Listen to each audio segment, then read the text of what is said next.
Today's rather special. I've been given an exclusive invitation to visit a country house deep in the heart of the Cotswolds and to meet the man who has spent the last 30 years creating one of England's most important contemporary gardens.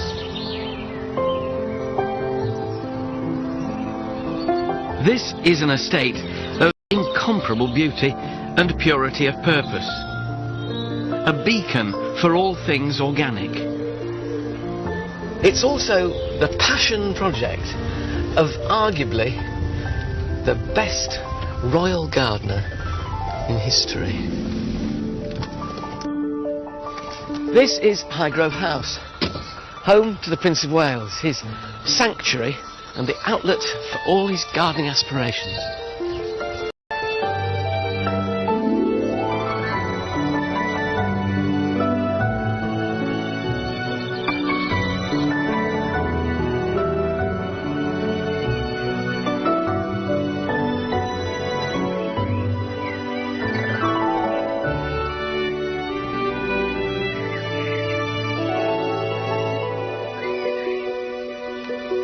If you want to look into the heart of the future King of England, then you'd look no further than his own private garden.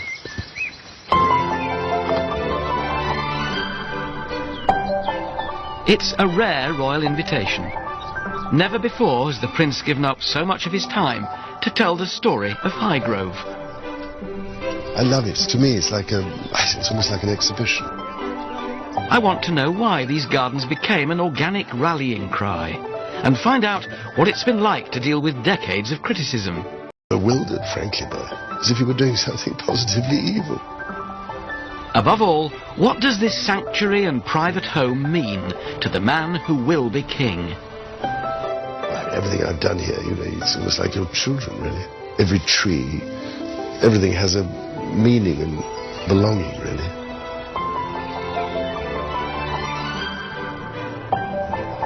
Tonight, the Prince of Wales and the Duchess of Cornwall will host the first performance of the Highgrove Suite, a piece of music commissioned by His Royal Highness to celebrate 30 years of royal gardening. In the meantime, I've been given unprecedented access to Prince Charles, the Highgrove team, and these 15 acres of intricately varied grounds with their wildflower meadows, oak temples, with a grand vista that's become synonymous with Highgrove, the Time Walk. Of all the views here, so this, I guess, is the one which is the most iconic. The one which people would say, oh, that's Highgrove, I know that Time Walk. What did it look like when you came here? Well, it was extraordinary when you think about it. It was just a brown path that came across here, went out there, and grass. And the brown path that went down there, and the brown path that went round there. And, there was nothing here at all. The thing that might surprise a lot of people is how comfortable it feels. It's not over-manicured, over-print. No, I hate all that. No, I like, as you know, I like working with nature. Yeah. You see, I actually planned everything in this myself. I did the whole thing, and I chose all the plants. And I put everything in the wrong place, basically. All the short things at the back, the tall things at the front. The other thing this garden is big on is axes, vistas, right out the front door, right down to that gladiator along this path.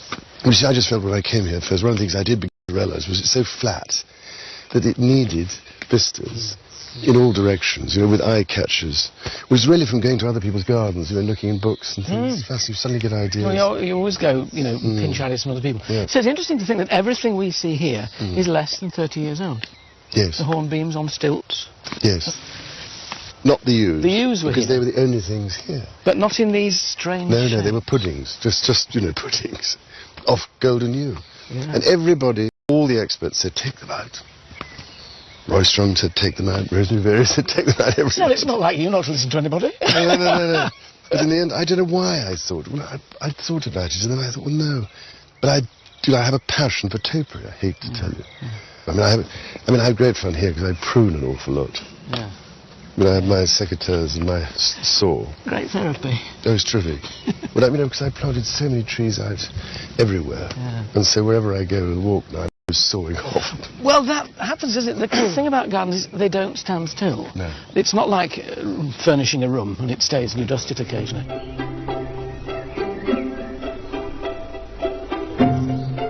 Highgrove is the family home of the Prince, the Duchess of Cornwall, and Princes William and Harry.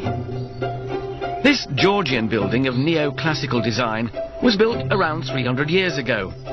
But the house was virtually destroyed by fire at the end of the 19th century and had to be rebuilt, passing into the ownership of Prime Minister Harold Macmillan's son Maurice before the Prince bought the property in 1980 with a view to creating a future family home in the countryside. You could have chosen any house and land anywhere, so why this one? And we see there's another place. I remember it was like that, trying to find a place for a picnic in the car. Do you remember? Oh, that looks... No, we'll go on a little bit. Do you remember? You know you were. You ended up having a picnic where you got to the end. Place. So, I don't know, I came to look at this place, and I don't know, I rather fell in love with the trees, fell in love, in the, you know, out here in the fields. I love the light coming in these windows and so on. But Highgrove 30 years ago was a rather modest property, similar to many country houses found in countless English villages. Fine views across to Tetbury left the house exposed to the open countryside. The Prince turned to one of the country's most respected garden designers of her generation, the then Marchioness of Salisbury. This doyen of the organic movement and custodian of the historic gardens at Hatfield House was initially underwhelmed by Highgrove. But of course it looked rather bleak, and it was, although it did have trees, it had nothing, no rail garden surrounding it. It was a very simple classical house, not a particularly interesting one architecturally, but quite attractive and simple, to which he's added a lot, which has improved it enormously. Where did you start? Which bit first? Well, it was really the sundial garden, because there was no shelter at all, and there was no seclusion, so we were, in those days, being permanently pursued by the press, who used to turn up down the bottom there with long lenses, or down that end, or even in here, so there's nowhere to sit. And so it seemed to me the most important thing was to give him this privacy by planting hedges, high hedges, and possibly a gateway in particular. Today, the hedges may have fenced out the paparazzi, but there's an irony here. Now, more people get to see Highgrove than ever before. Last year, His Royal Highness shared the grounds with 34,000 visitors.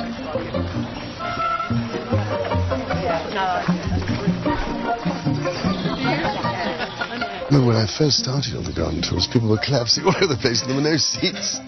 So I thought we must put them in, and this was a present from the Hereford Cathedral stonemason. Oh, lovely. Well, ladies of the WI of Limpsfield, welcome very much to Highgrove. It's very nice to see you here today. I'm sure you've been told to turn off your telephones and no photographs, and I'm going to add, please put your secateurs away now. Organised tours raise revenue for the Prince's charities, and the paying public gains access. They see all of the garden. There's not a bit that is kept private. They see it all. They walk very close to the house, and most people are really impressed that they actually get really close to the front door and really close to the windows in the sundial garden. So they have a very sort of intimate relationship with the house and the garden in the time that they're here. It seems very important to you to share it. Well, I think so, terribly. It's the whole point for me. I love it. To me, it's like it's almost like an exhibition of my paintings. That's the way I look at it. And it's so much more fun if it gives people pleasure. Do you sort of so I keep thinking when I garden, I think about what would it be like for other people as well, you know. Do you eavesdrop on what they say? No, well, I haven't done. Only when they're going round outside the window. Sometimes you have to lie on the floor. It could be a mishmash, but it seems to work somehow. You see, we come from Surrey, where there are all these stately homes with formal gardens, with regimented trees and flower beds, and here it's all natural. Natural gardens. It's well, real life instead of artificial. It's very artistic. You can see all his the Prince's artistic feelings. About the garden is lovely. Yes. So, was the interest in gardening always there, or was there a kind of moment where you suddenly thought, I really like this? I think it was always there, really. Although I never did it much, except as a child. We were allowed a little plot back in Palace, sort of back of the border, growing vegetables and things, my sister and I. But it's not until you have somewhere, obviously, of your own, then it becomes more possible, I think. And then I really was interested, because I wanted to make it more interesting. And I think the thing about this place was that, as I've said often, it was a blank canvas. Are you good at seeing potential? Do you have vision? Can you see what you can do? I hope I am, yes, I suppose. But, as I say, it was a blank canvas, so then I had to start from scratch. And so, the Prince and Lady Salisbury's first creation, a south-facing sundial garden. Wrought iron gates came from a reclamation yard. In the windows of formerly cut yew hedges, busts of His Royal Highness, donated by sculptors and their patrons. Originally designed as a secluded and scented rose garden, these formal beds have evolved into an intricately controlled season-to-season floral display. In the spring, hundreds of scarlet and purple tulips, making way over the summer for wisteria, lupins and sweet peas. The sundial was a gift from the late Duke of Beaufort, and the garden is Highgrove's jewel in the crown. All is picture perfect for Prince Charles on a daily basis. But that rain was fantastic on Sunday. I heard that His Royal Highness was out and got thoroughly soaked and came back thoroughly happy because there was enough rain. It was good, half an inch. Absolutely brilliant. This is a garden of floral pageantry, with vivid colour composition, buzzing bees and a heady mixture of scents. This seems to me to be a garden which sort of satisfies all the senses, really. It really does. Visual. I mean, there's the aspect of all the different colour. And form, of course, and form. axes and distance. His Royal Highness is very much an artist and has an eye for that sort of detail. Then there's the sound, bird song, and then there's the scent. We've just passed sweet peas. We're moving on. There's wonderful Philadelphia mock orange in that corner, which is saturating the air. Perfectly situated next to the house when the windows are open. And look at that. That rose. The Highgrove rose. Gosh, and scent there as well, and this wonderful confection of purple and crimson. Glorious. And it's disease resistant, which is also a good thing when you're looking at organics, is look for resilient plants. So that they hold up for you. It seems to me that the whole ethos of this garden, it's a garden that feeds the soul. As we'll discover, Highgrove is a reflection of Prince Charles's spiritual and aesthetic aspirations, where gardening merges with art and music. The Prince of Wales has asked for the gardens to be captured in a suite of music. I think we may have added a beat there. It'll feature his very own harpist, Claire Jones. I did, just to make And the composer who has the task of taking the gardens and translating them into harmony is Patrick Hawes. Yes, I hope that this will be music which will speak to the Prince of Wales, because it's his garden. I mean, there's going to be a lot of people there at the premiere who can enjoy the piece of music as a piece of music, and there's going to be a garden tour just before the concert, so they can identify the music with the garden. It's such a wonderful, exciting prospect that you can put something like a piece of music to this original idea that the Prince of Wales has had. It's such a great, fantastic opportunity to really create something that's very personal for him. This half-hour suite of music reflects Highgrove's grand design to garden in harmony with nature. But the embracing of organic principles has been a long and lonely road. For many years, the Prince of Wales seemed like a voice in the wilderness, as he warned of the perils of flying in the face of nature. Interesting, then, that those early concerns have since become matters of worldwide importance. When did the organic principles, as it were, in espousing them... I think I've said endlessly that even in the 1960s when I was a teenager, I hated what was going on in destroying and pulling up and tearing down and destroying all the wild places. It seemed to me going too far. And so many of these things, taken hundreds of years. And what you can destroy in one day, it takes forever to recreate lost habitat. But so I think also felt increasingly that, you know, the chemical approach and the agri-industrial approach was not something that could ever last. It was, to me, not something that was durable or sustainable in the long run. So it seemed to me the health of the soil was suffering and everything else. So we had to, I felt, adopt a system which understood the need to have a healthy soil. And as I said before, we have to rediscover the absolute central importance, critical, urgent importance of working in harmony with nature. We spent too long ignoring and denigrating her and walking all over her. Look at the result. She comes back and hits us in the teeth, big time. So, with the raison d'etre established, it was time to get creative. Highgrove has a look, a style, a managed wildness crowned by eclectic eye-catchers, sculpture, temples, and ornate creations. These surprising contemporary takes on classical form are not necessarily what you'd expect, and out of the many leading designers who've contributed to Highgrove, one couple have made their mark more than any others.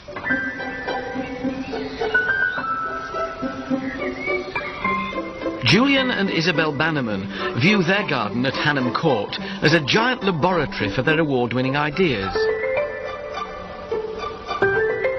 They use built structures, water, woodland and the wider landscape to create a deeply romantic, scented experience. I mean, we were there at sort of very beginning at Highgrove, and it was sort of great fun. It was the beginning of the sort of organic time, even though he had great thoughts about it, and it was a sort of heroic moment for him to be organic then. Now everybody accepts it, but it was a sort of very lost thing, and he kept at it and at it and at it, and I mean, even I was sort of slightly, not cynical, that's a bad word, I hate cynicism, but sort of doubtful of how you could garden this quite complicated garden, like time walks, without sort of resisting at midnight to putting a bit of spray on the couch grass creeping through. But I mean, he really has achieved it, and all the things that sounded rather boring, he ended up by being heroic about it. It sort of became exciting, didn't it? You clearly enjoy working with the Bannermans. There's a lot of their work about, and the stumpery and those temples with the driftwood sort of timpani at the top. Oh, they are wonderful ideas, I think. I mean, just that fountain in the middle of the stumpery, you know, with the bits of stone I had, and then the gunner on the top. That was the, I think, sheer touch of genius. Did you ever worry when things like that are going on? Think, is this going to work or not? Yeah. But Julian is wonderful because he's always saying, oh, it'd be such fun to do this, you know. And I said, well, Julian, yes, another idea. You have to pin him down. But they're both terrific, and their own garden is just magical. I mean, he got a job. I mean, he'd be probably running a garden design company too. So he's got his ideas, definitely. Millions of ideas. He's a very good head of a firm. I suppose that's where everybody at Highgrove calls him the boss in the garden, instead of my word, principe. But he's very good at gathering really good people around him and getting the best out of them and working with them. His Royal Highness and the Bannermans have created what many regard as the signature garden at Highgrove. The Stumpery is a striking prehistoric land of upturned tree stumps, gunnera, prickly rhubarb, hellebores, fountains and temples of seclusion.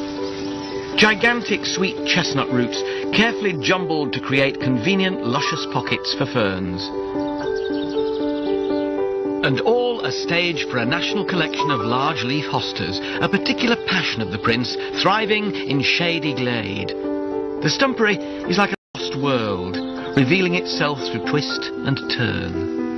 The concept of garden rooms is quite well established, but the lovely thing about Highgrove is that you move from one garden room to another quite imperceptibly, and suddenly here you are, having come through the Stumpery arch in front of a temple made out of green oak, and the tympanum up there full of driftwood type branches, and in the back a Prince of Wales feathers saying greetings from Sierra Leone. I suppose this is quite a useful place in which to display gifts from all corners of the world. The Prince has a team of 12 gardeners, and they each have responsibility for a specific garden area. Andrew Tolman has looked after the Stumpery for the last 8 years. The Stumpery is kind of an iconic garden, really. It's just a reinvention of a Victorian idea. but this sort of stunning reuse of what is a redundant material of tree stumps to make a fantastic wildlife reserve, really.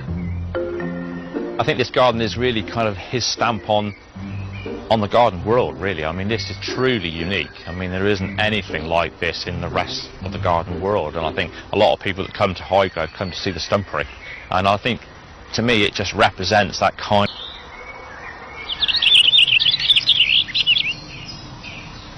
This garden is now probably something like 12 years old, and that's given chance for various wildlife to make it its home, really. And this garden is now full of things like hedgehogs, toads, newts, slowworm, snakes, all the things which for us are brilliant because they eat all of our slugs instead of eating our hostas.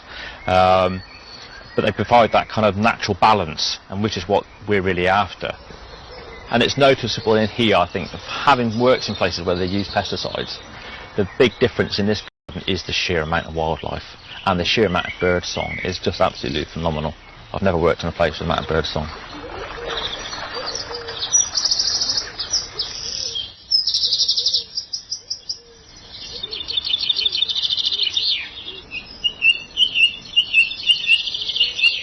You're obviously very keen on, well, obviously keen on the wildlife, the wildflower meadow wonder, but also these wonderful bird feeders all the way along the last branch of the old cedar. Rather, what do you do? Because it's rather fun to have something dangling off. Yeah.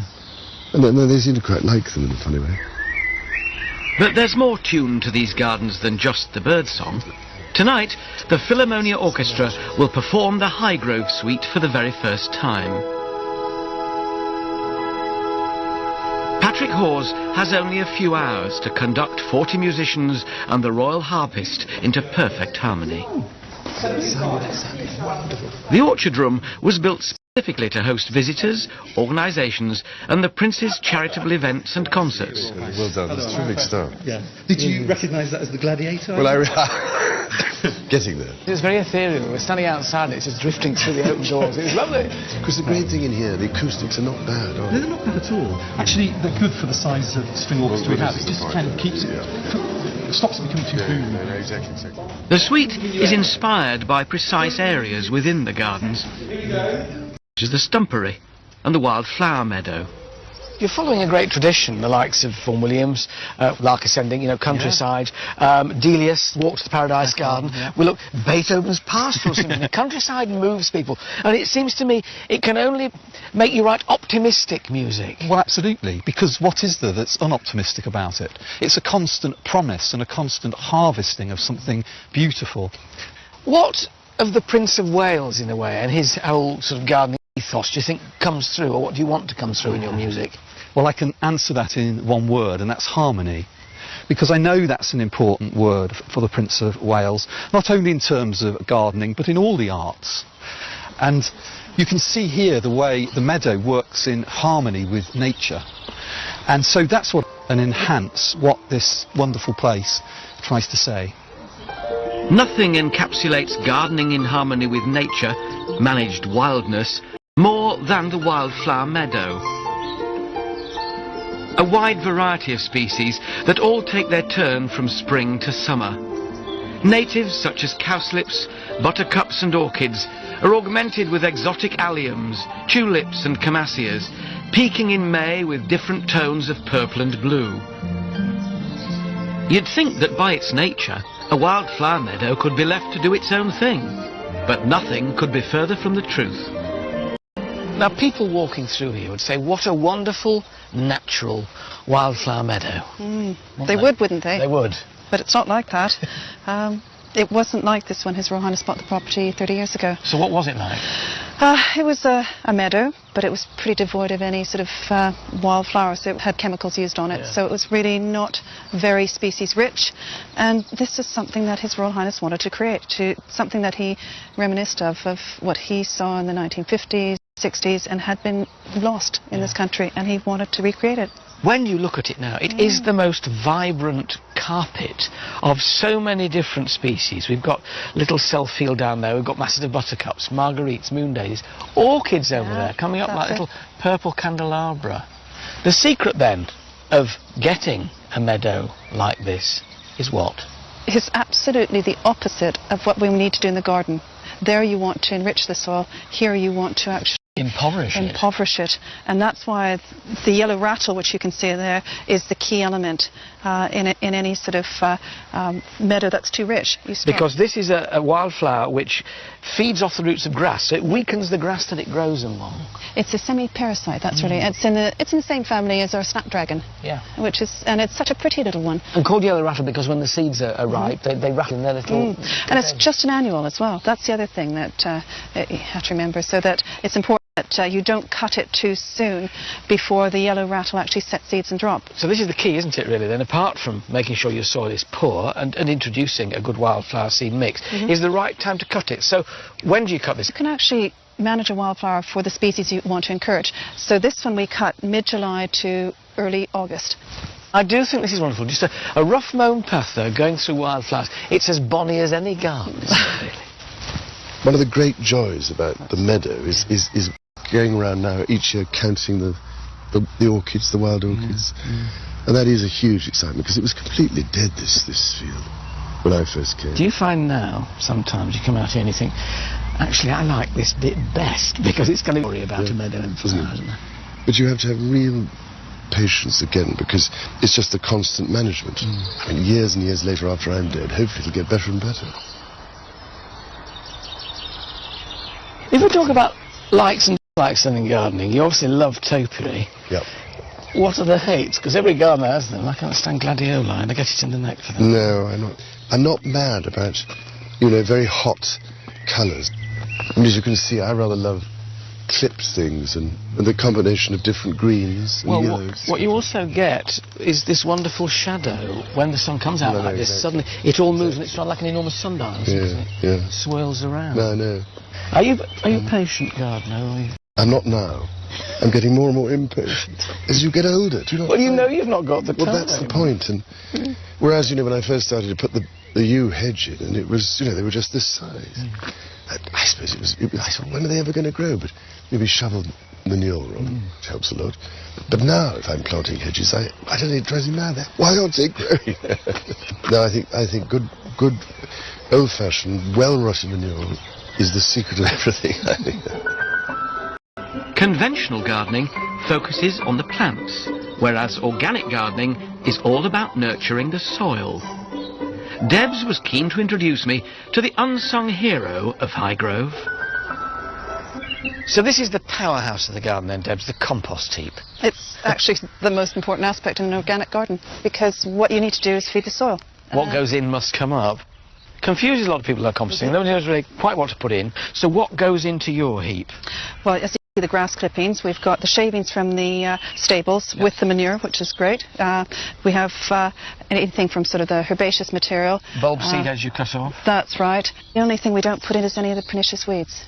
Bindweed, ground elder. Ground elder goes to the chickens. It comes back in a different form, but they love that. This now here is superb. So how old is this? It's wonderfully brown and crumbly already. Well, you've picked out the good bit, Alan. That's actually, you can see there's grass here as well. About 6 weeks since that stage. And it's warm. The heat generated by a compost heap is astonishing, and that's the bacteria actually rotting it down. That's what makes the really good compost. This is 6 weeks then. What's this lovely brown crumbly Christmas Isn't that great? And that's still, we're talking about, 12 weeks? 12 weeks. Not far. You see, from that to that in 12 weeks is astonishing. I mean, I've always found the secret at home is mixing everything together, keeping it relatively firm so it doesn't dry out, and relatively damp, but nevertheless not soggy. That's right, and that's why turning it gets air into it, and air is a really important aspect of it, so that all the bacteria and everything can actually work properly. So this now is ready when you want it to go back? No. I mean, we've got it composted down, but it still needs to sort of age like a good wine. It needs weight. You must be grateful for it at this point. No. It does need to mature because it's actually just too hot still to put on the garden. So you let it mature, and literally you can see we've got the next one, which is sitting there, and that's almost. I don't believe this. 4 stages of compost. Yeah. Not just 2. So start to finish, how long? 12 weeks to get to where it's really well sort of processed, but then, to be honest, I'd rather leave it for 4 months to 6 months before we actually put it on the garden. So it's the panacea for all ills, but how much of it do you produce in a year? A heck of a lot, and not enough. It's the trouble in the garden, the 2 things that are never big enough. 1, your greenhouse, 2, your compost heap.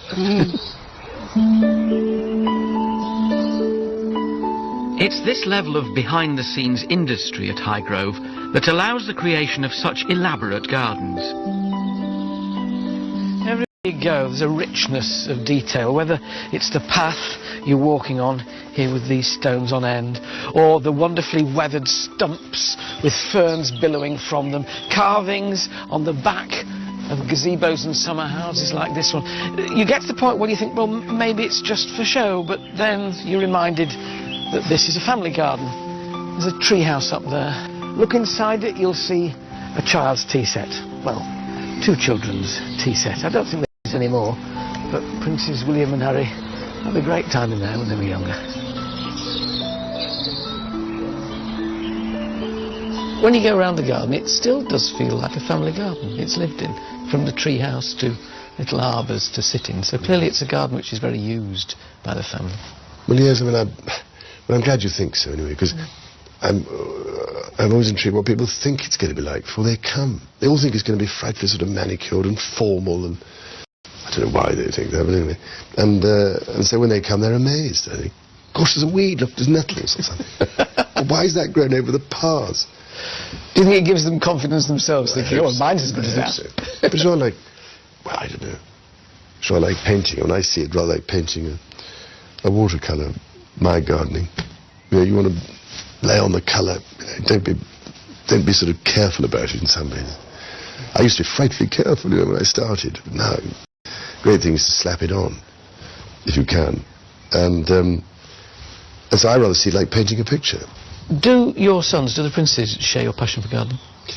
No, not yet, I don't think. But you never know. One day, perhaps, when they have somewhere of their own, then...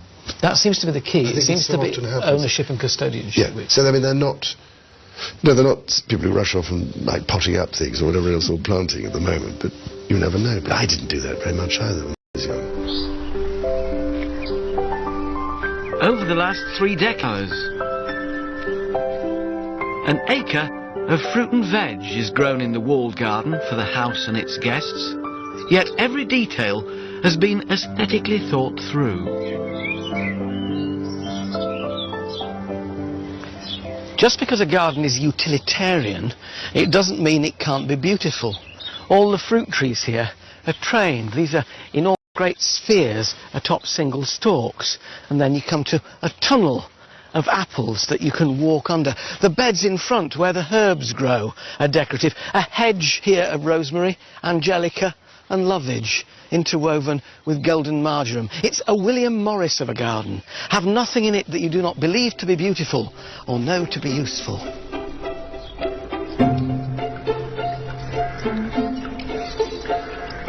Now, people always say it's all right having an organic garden in a flower garden, but the place where you're really tested as an organic gardener is in the kitchen garden, because it's here that, you know, pests are most troublesome, if you like, pests and diseases. What are the secrets then, do you think, Deb, of having a good organic kitchen garden? Well, you feed the soil so that you have the plants are as healthy as they can be, so that they can resist disease. That's one element. And you can see the muck that we've got in here, well-rotted farmyard manure. And the great thing about, of course, when you get all that muck in there is it helps hold on to moisture, because they need to grow evenly without being checked. That's right.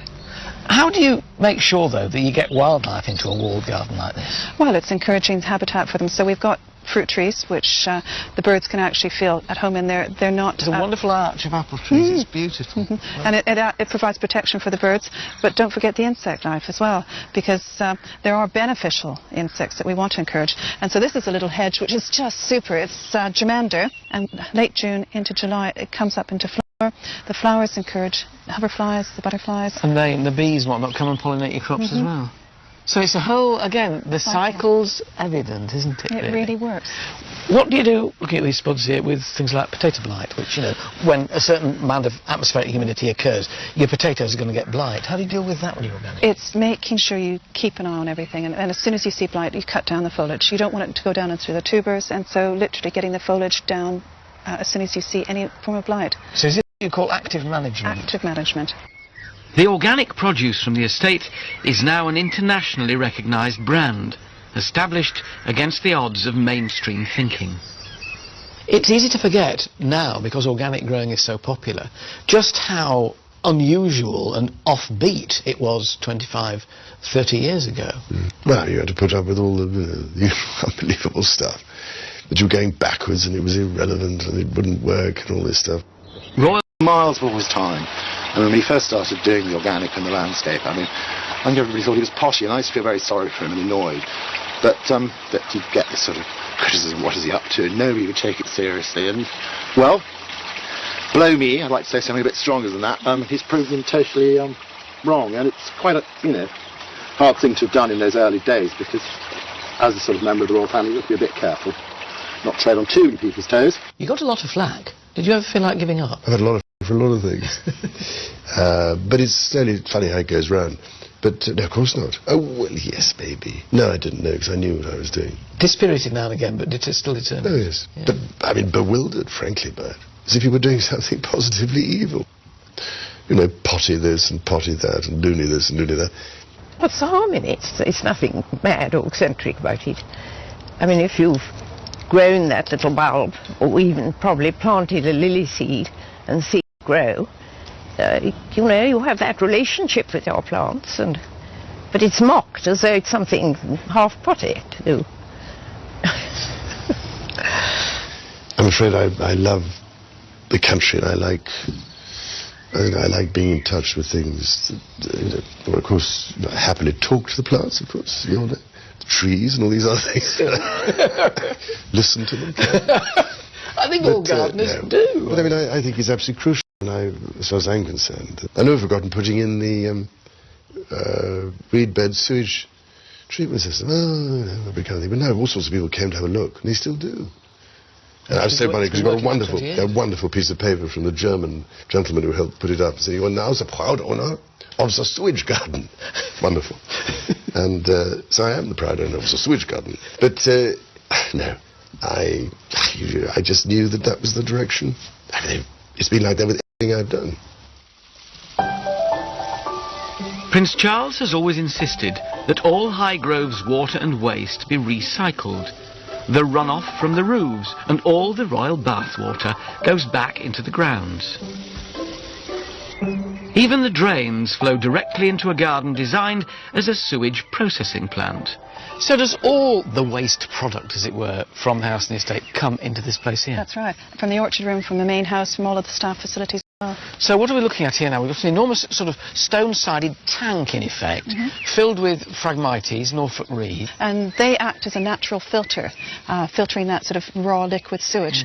And then what we see trickling out of here is the first stage of purification. So you can see it coming across this bit of pavement here, and into this enormous boggy area here, which has got these coppiced willows. That's the next filter system. And willows embraces here, where it's going through the Norfolk reed, then through the willow, carries on. You never know, one day perhaps, when they have somewhere of their own, then... That seems to be the key. It seems to be ownership and custodianship. Yeah, so I mean, they're not people who rush off and like potting up things or whatever else, or planting at the moment, but you never know. But I didn't do that very much either when I was young. Over the last 3 decades, the family has enjoyed the bounty of a garden which isn't just about pretty flowers. An acre of fruit and veg is grown in the walled garden for the house and its guests, yet every detail has been aesthetically thought through. Just because a garden is utilitarian, it doesn't mean it can't be beautiful. All the fruit trees here are trained. These are enormous great spheres atop single stalks, and then you come to a tunnel of apples that you can walk under. The beds in front where the herbs grow are decorative. A hedge here of rosemary, angelica and lovage, interwoven with golden marjoram. It's a William Morris of a garden. Have nothing in it that you do not believe to be beautiful or know to be useful.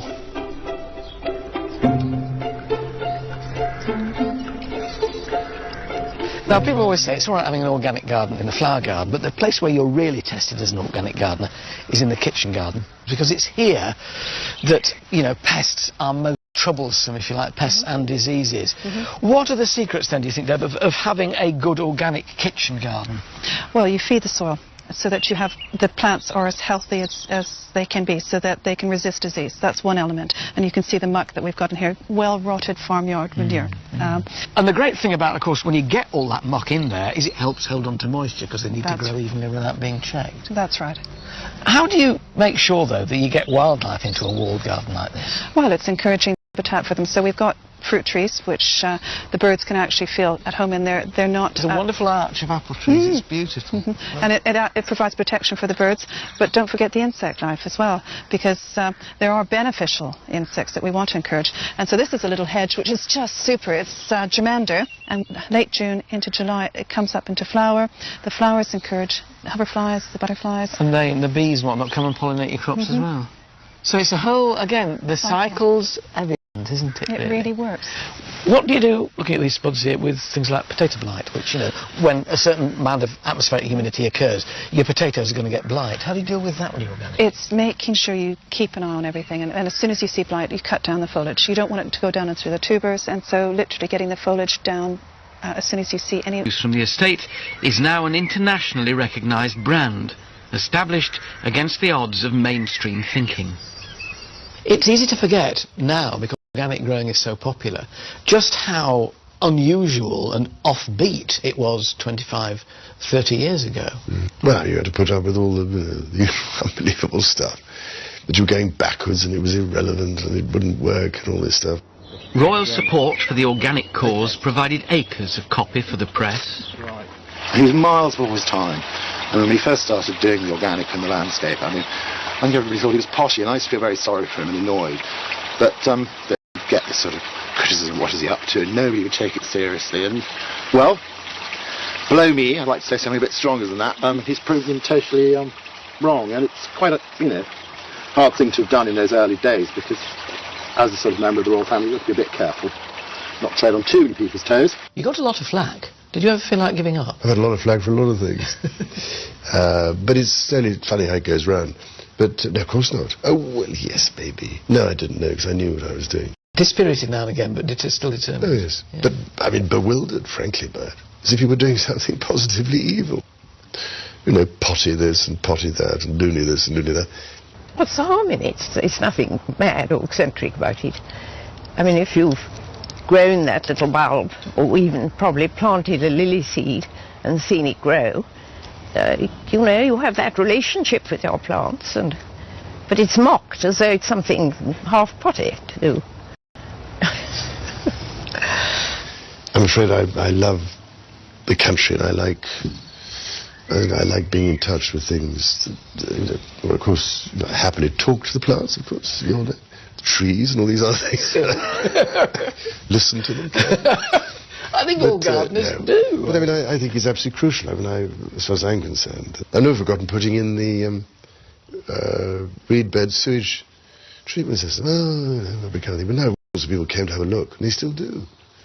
And I was so funny because we got a wonderful piece of paper from the German gentleman who helped put it up, saying, "You are now the proud owner of the sewage garden." Wonderful. And so I am the proud owner of the sewage garden. But no, I just knew that was the direction. I mean, it's been like that with everything I've done. Prince Charles has always insisted that all Highgrove's water and waste be recycled. The runoff from the roofs and all the royal bathwater goes back into the grounds. Even the drains flow directly into a garden designed as a sewage processing plant. So does all the waste... From all of the staff facilities as well. So what are we looking at here now? We've got an enormous sort of stone-sided tank, in effect, filled with Phragmites, Norfolk reed. And they act as a natural filter, filtering that sort of raw liquid sewage. And then what we see trickling out of here is the first stage of purification. So you can see it coming across this bit of pavement here and into this enormous boggy area here, which has got these coppiced willows. That's the next filter system, and willows have that capacity to do the same thing as to purify water. So we literally have belt and braces here, where it's going through the Norfolk reed, then through the willow, and carries on. What for you are the best moments in the garden? When do you feel most at one with it, Anna? Well, what I love is I do sort of evening patrols at the weekend and potter about, and that's when I notice things and weed and prune or, you know, saw off bits. So the physicality is important as well? Oh, vital. Vital. I mean, I love all that. Getting involved and doing it is what I enjoy. Because I'm sure most people come here and think I just give orders and don't do anything. I do. And Another thing I really love is laying hedges in the winter, you see. So that also is something that keeps you relatively sane, I think, and is very good exercise. Prince Charles's love of trees is well documented, and within a secluded glade in the Arboretum lies the Sacred Heart of Highgrove. Only the Prince may enter this small building, commissioned to mark the millennium. It's made entirely of natural materials, earthen walls, bath stone footings and pillars, with a Cotswold stone roof. For many of us, our garden is an escape, a sanctuary from the worries and the bustle of everyday life. So too is the Prince of Wales's garden, but within this larger sanctuary is a smaller one called the Sanctuary. Just think about it. The Prince of Wales is never, ever alone. He has security men, he has staff. He's seldom on his own, except in there. It has 4 doorknobs. Only one of them works. I don't know which one, and I'll never find out.